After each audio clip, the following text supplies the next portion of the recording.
Good evening, students. Welcome back to botany sessions. And today we are going to discuss transport and plant. It's a continuation of yesterday class. And yesterday we thought that what is called transport, what is the necessity of transport, how the transportations are takes place in plants. Yes, yesterday we discussed it.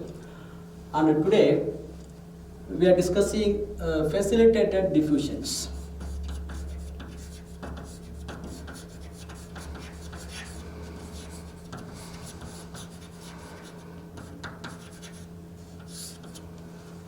So, generally transports of plants are classified based on their distance traveled by the food materials or water molecules. There may be two types. One is a short transport, another one is a long transport.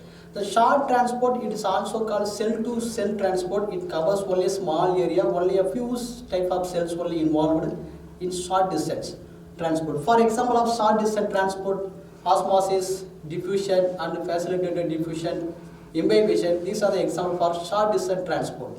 Otherwise, a long distance transport, it is transported within the network of xylem and phloem. It is transported the food particles from the sources to the sink area or from organ to organ. It is a long distance transport.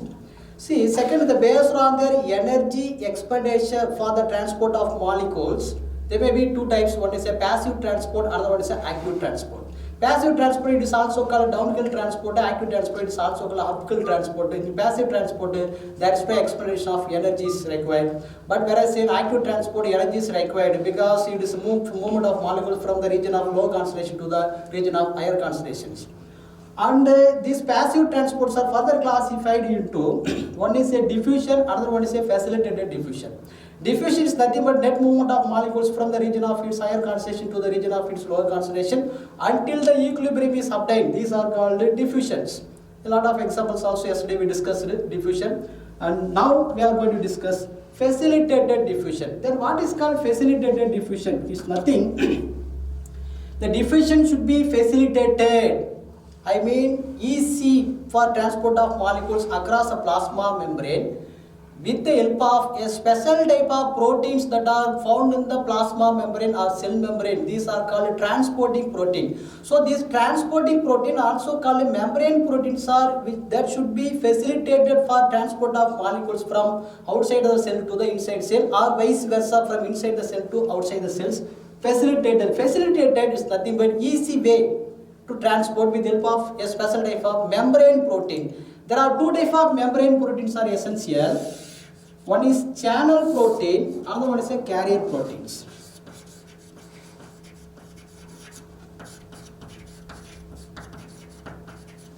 Then carrier proteins.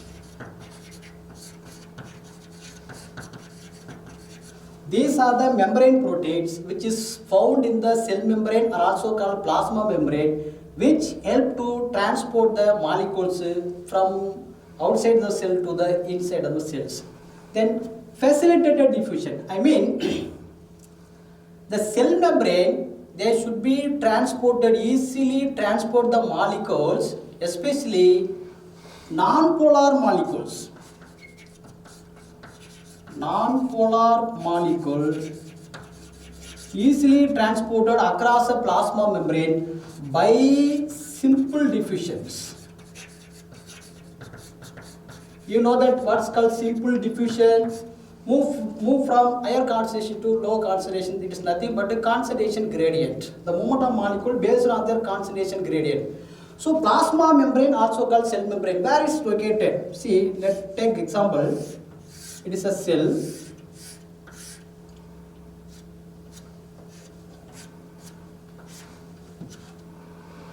It is a neighboring cell.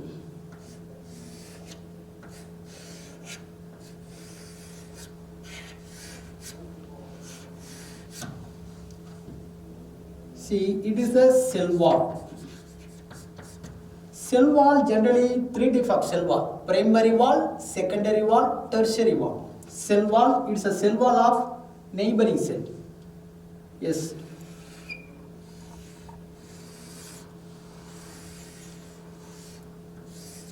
It is a cell wall of inner cells. It is also cell wall.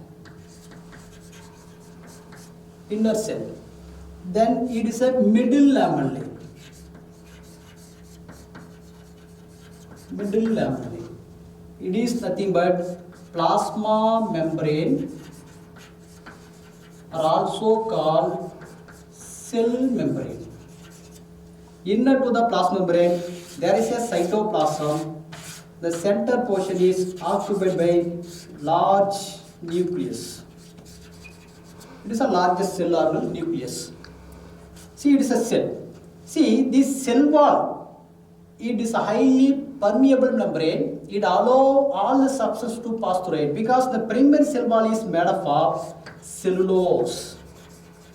See, the cellulosic cell wall, it is highly permeable to permit all the molecules to pass through it. But where is a barrier? This plasma membrane is a barrier. This plasma membrane, it is made up of bilayer lipids. It does not allow all the substance to pass through it. It is a barrier. It allows only the fat soluble substances are easily pass through it because it's made up of bilayer lipids. It does not allow the water soluble substance.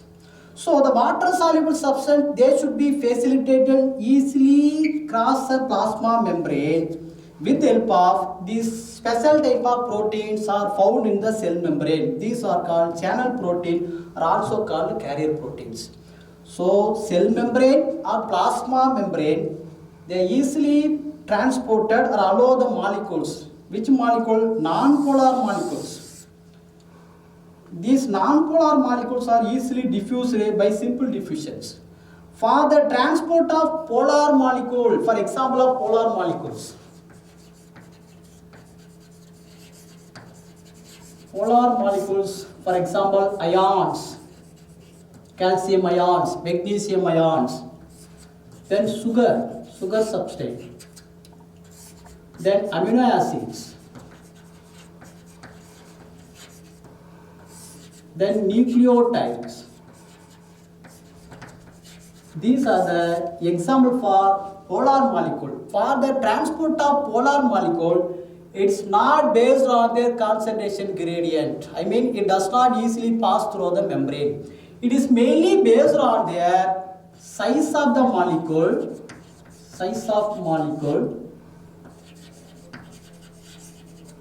then solubility of the molecules.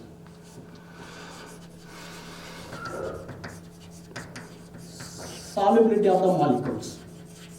See, if the molecule size of the molecule is very small, the movement or transport is very fast. The smaller molecule move fast. These are based on the size of the molecule. In solubility of the molecule, based on their solubility, lipid soluble substance are also called fat soluble substances are easily enter or cross the plasma membranes. Because plasma membrane is made up of bilayer lipids. See, it is a plasma membrane. I will draw later. The plasma membrane, bilayer lipids, they easily allow the fat soluble substance. But whereas in water soluble substance, it is difficult to pass through the plasma membrane.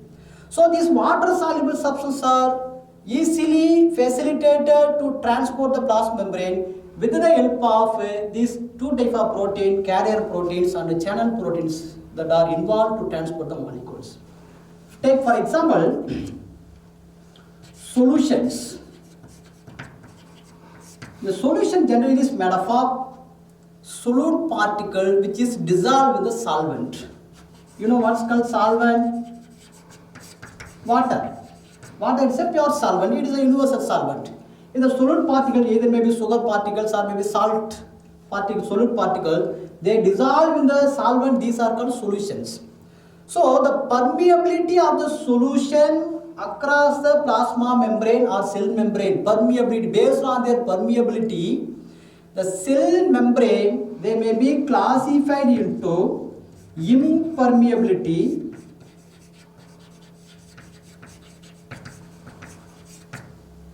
then permeability,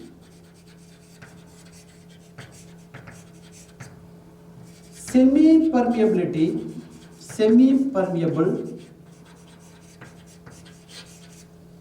selective permeable.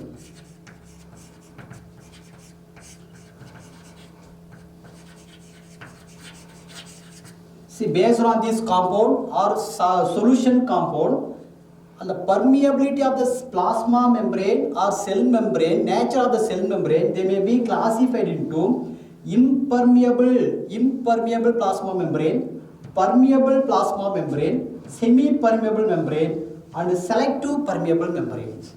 Then what is called impermeable? The word itself their answer. It does not allow pass through both solvent and solute molecules. It is prevent or inhibit. I mean this type of membrane which inhibit the molecules or movement of molecules to pass through the membranes, both the solvent as well as solute molecules. For example of impermeable membrane, for example, cutinized, suberized, lignified wall. Lignified wall or cell wall. See, these are the example for impermeable membrane. What's called cutinized? Outermost layer of the plant body is called epidermis. Epidermis are covered with a layer is called cuticle. What are the functions of cuticle? To prevent the water loss. Cuticle is made up of a waxy substance or fatty substance. Waxy substance is called cutin. If the due to the presence of cutin on the epidermis, it prevents the movement of water molecules. It prevents entry of water molecules. So that is a cutinized layer. Suberized layer. Suberin is a fatty substance. Fat substance deposited in the inner radial and tangential wall of the endodermis of the root. Both monocot root and dicot root. Inner endodermis are deposited with this fatty substance called suberin. These are called suberized layers. These suberized layers which prevent the entry of water molecules. These are called impermeable membrane. Then lignified wall. Usually plant cell wall is made of plant cell wall three types: primary wall, secondary wall, tertiary wall. Primary wall it is always cellulosic cell wall. It is highly permeable to allow entry of all the molecules. But the secondary wall is made of lignin. It is secondary wall substance lignin. If the lignin is deposited in the secondary wall, it is also highly impermeable to entry of molecules. So these are the examples for impermeable membrane. Permeable membrane, for example, cellulosic cell wall. Cellulosic cell wall. These are permeable membrane because it allows both the solvent as well as solute molecules to pass through it. This is permeable. The next, semi-permeable membrane. It allows only solvent molecule, does not allow pass through the solute molecules. So that is why semi means off. It allows only solvent, water molecules allows, water molecules. It does not allow the solute molecules. These are the examples for semi-permeable membrane. I mean, what are the examples for semi-permeable membrane? For example, parchment paper. Parchment paper. Then egg membrane.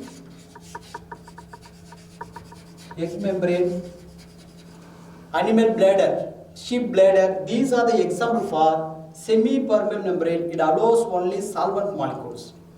Selective permeable membrane. It allows some of the solute molecule along with the solvent molecules. It allows the solvent molecule. Water molecules can pass through it. Along with the water molecule, it allows only some solute particles, not for all the solute particles. That is called, it is called selective permeable membrane or selective permeable membrane. For example, for selective permeable membrane, tonoplast. It is nothing but vacuole is covering by the membrane is called tonoplast. Tonoplast is a very good example of selective permeable membrane. And membrane of all the cell organelles. Membrane of cell organelles. What are the cell organelles? Mitochondria, chloroplast, plastids. These are the cell organelles covered by the membrane. And the membrane of all the cell organelles, these are the selective permeable membrane. It allows only certain solute particle to pass through it. So based on their permeability of the plasma membrane on the solutions molecule, they may be cell membranes are classified into impermeable membrane, permeable membrane, semi-permeable membrane, then selective permeable membrane. Now, in facilitated diffusions, the molecules can cross the cell membrane or plasma membrane easily by simple diffusions. With the help of, there are two special type of membrane protein present on the cell membrane, plasma membrane. These are called transport proteins. Transport proteins. With the help of these two transport proteins, certain molecule can cross a plasma membrane. These transport proteins are present or found on the plasma membranes. There are two types of transport proteins. One is a channel protein, another one is a carrier proteins. That first one, channel protein. Then what is called a channel protein? It forms a channel or way or tunnel, can easily cross or across molecules, enter into the cells by the process of called diffusion or also called facilitated diffusions. Channel is nothing but a way. Let us take diagram for a clear understanding. It is a plasma membrane. Plasma membrane. It is outer face. Outer face. It is the inner face. Plasma membrane are also called the cell membrane. It is inside the cell. It is outside the cells. It is a proteins.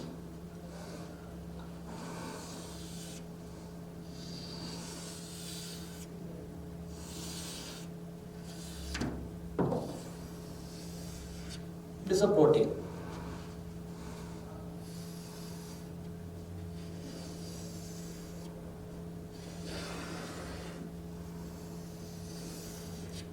So these are channel protein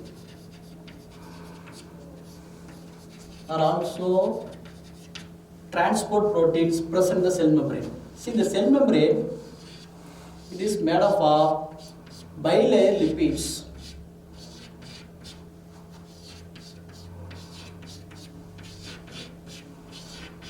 Lipid layer.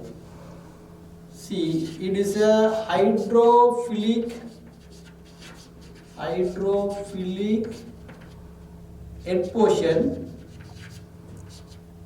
It is a hydrophobic tail portions. Hydrophilic head, hydrophilic tail portion. So lipids, bilayer lipids of the cell membrane, these are the transporting proteins which is found in the cell membranes. The channel protein, to make a channel or way or tunnel which help to transport the molecules from inside to the outside or outside to the inside. So the channel proteins actually either may be open condition or may be in closed condition. These are the open conditions. It is a closed conditions. That should be opened up. This channel protein may be opened up for the specific molecule. If the specific molecules comes, they should be opened to cross the plasma membranes. So some of the channel protein to create a large pore on the outer membrane. For example, porine, then aquaporine. These are the two types of channel protein which create a huge pore or large pore on the outer membrane of the organelle, through which it allows the certain molecules to pass through it. For example, porine and aquaporine. Then first one is, what is called porine? Porine, it is a large transport proteins. It's a large transport protein which is found or embedded on the outer membrane of the plastids.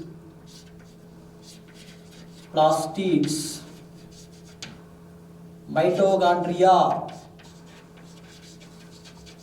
mitochondria, then bacteria.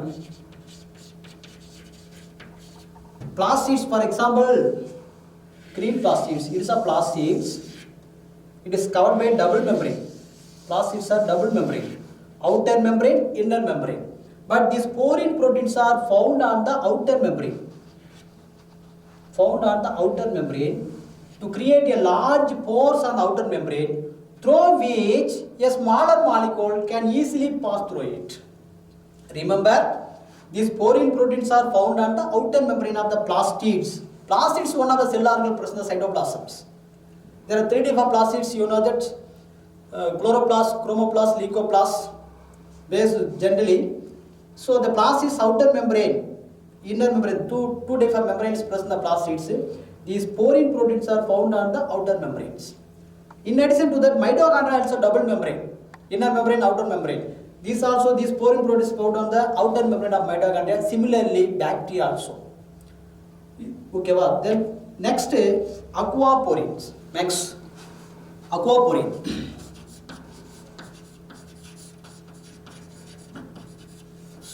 It is another type of channel proteins. Aquaporine, it is a water. The words are there. Aqua means water.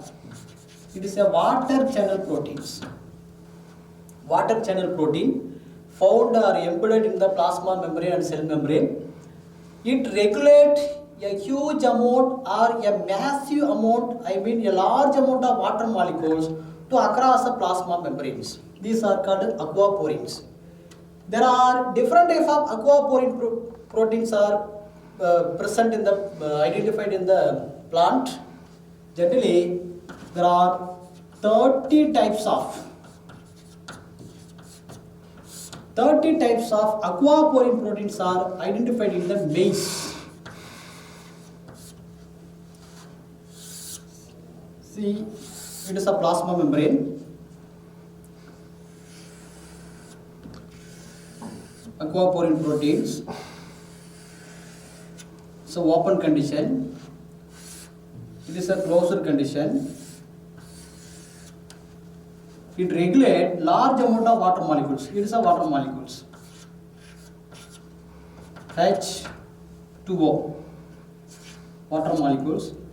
See, these water molecules are easily transported, cross the cell membrane with the help of these aquaporine proteins.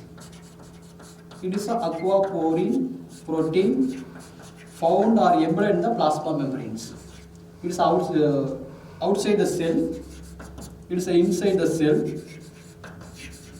Transport the water molecules from outside to the inside with the help of these channel protein. These are called aquaporins. Aquaporins are water channel proteins. There are 30 types of aquaporine proteins have been reported in the maize. But currently, they are recognizing all these aquaporine proteins to transport the substrate. For example, transport the substrate,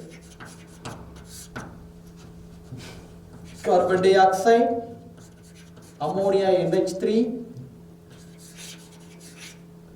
glycerol, then metalloids,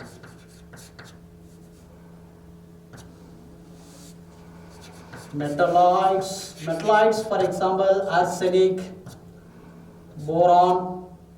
These are the metalloids. In addition to that, reactive oxygen species.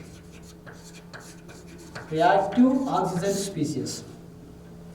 So the reactive oxygen species is nothing but a chemically reactive species which contain oxygens. For example, H2O2, hydrogen peroxides. These contain oxygens. So chemically reactive species which contain oxygen, these are called reactive oxygen species.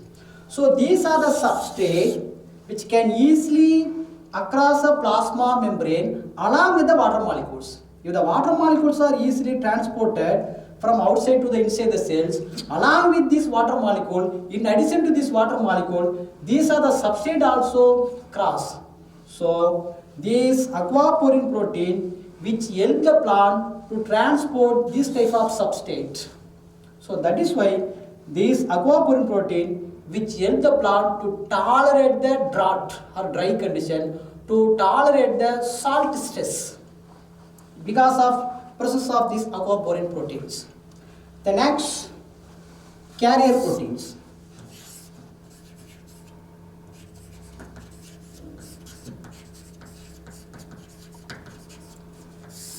What is called carrier proteins?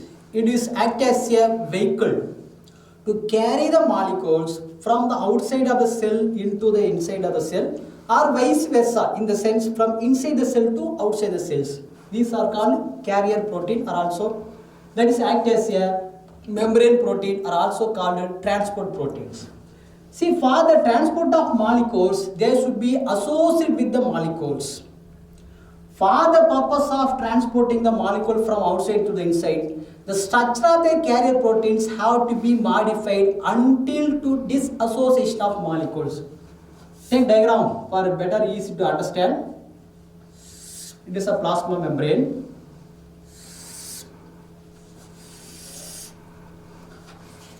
Outside, inside,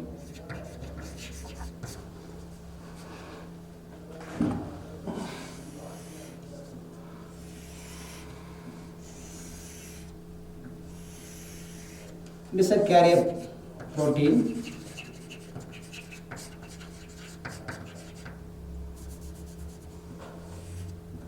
Carrier protein which hold the molecules. The molecule which is present in the outside of the plasma membrane. So for the holding of this molecule, the structure of the carrier protein should be changed, or morphologically how to be changed to capture or holding of the molecules. This is a lipid bilayer. The next, to make a complex.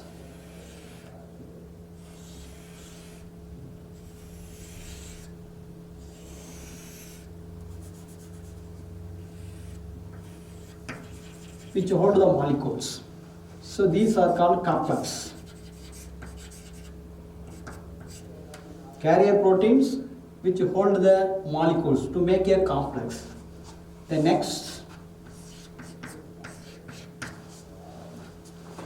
gets disassociations.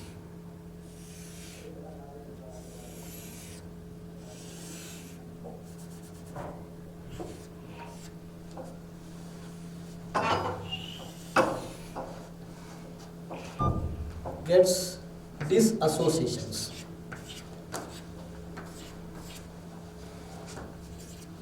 See, for the transport of molecules from outside to the inside, the structure of the carrier proteins have to be modified. How they are modified? First we have to holding the substance, and next to make a complex associated with the molecule. Second gets disassociated. So the structure should be modified until the disassociation of molecules.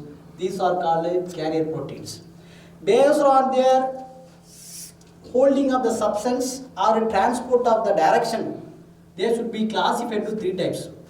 One is uniport, second one is symport, then third one is antiport. So the carrier proteins are classified into three types based on their holding of the substance or based on their direction of transport. Uniport, take for example, it is a plasma membrane.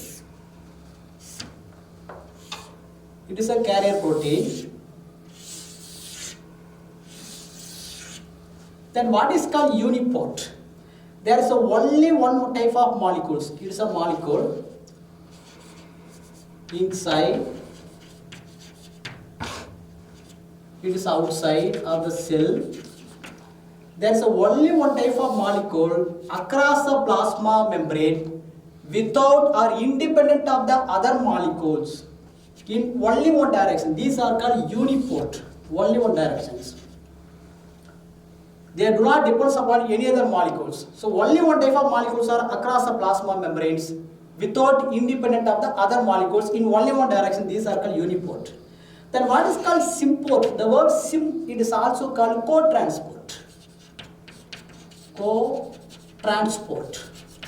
I mean, it is an integral membrane protein. Why do we call it an integral membrane protein? This protein which is present in the cell membrane. So they are called transport protein. It is also called membrane protein. This integral membrane protein that transports simultaneously two different type of molecules on the same direction.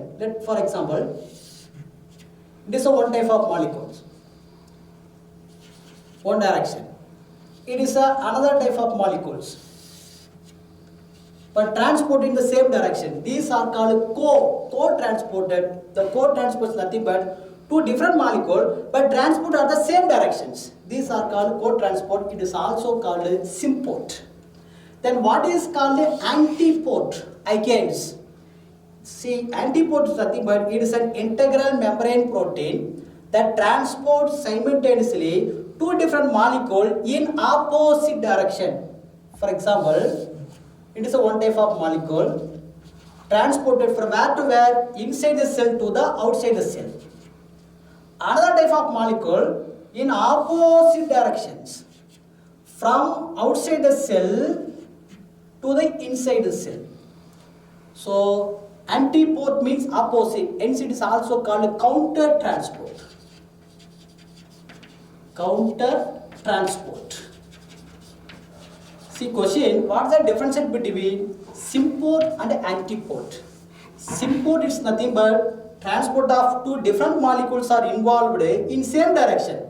But whereas in antiport, transport of two different molecules are involved in opposite directions across the membrane. So these are the three types of carrier proteins based on their holding of the molecule and the direction of the transport. Three types: uniport, symport, then antiport. Uni means only one type of molecules are across the membrane, and symport two different molecules same direction. Antiport two different molecules in opposite directions.